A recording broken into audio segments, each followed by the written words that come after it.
Guys আমরা এখন যাচ্ছি হাঁসের গাড়ি দিলে এরকম এরকম অবস্থা দুইটা গাড়ি যাচ্ছে সামনে একটা ওখানে একটা যাচ্ছে। তো আমরা এখানে পাম্পে যাওয়ার পর প্রত্যেকটা বাইকে 250 টাকা করে তেল তুলেছিলাম। আর আমাদের বাইক গেছিল 3টা, আমরা গেছিলাম 8 জন।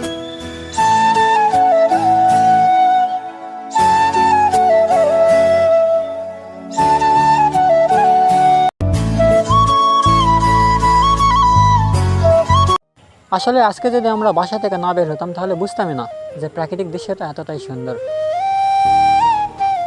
প্রকৃতির কিছু আবহাওয়া আছে, সেগুলো দেখলে আসলেই মনটা খুশি হয়ে যায়।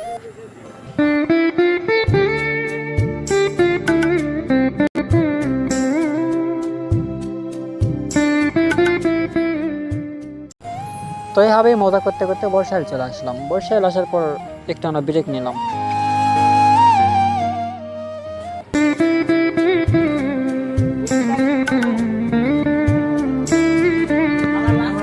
একটু বেড়াইছি, সবাই মিলে বেড়াইছি। এখানে অনেকখানি জায়গা আমরা জার্নি করে আসছি। এখানে একটু সময় দিয়ে একটু বিরতি নিচ্ছি, একটু খাওয়া দাওয়া করবো। খাওয়া দাওয়া করার পর তারপর আবার যাবো। এখানে আমাদের মোটরসাইকেল 2টা আছে, সবগুলো আছে ওখানে। তো এখান থেকে যাওয়ার পর আবার দেখা যাচ্ছে বাই। তো এখানে আমরা টুকটাক কিছু খাওয়া দাওয়ার পর আবারও হাঁসের গাড়ির উদ্দেশ্যে রওনা দিলাম।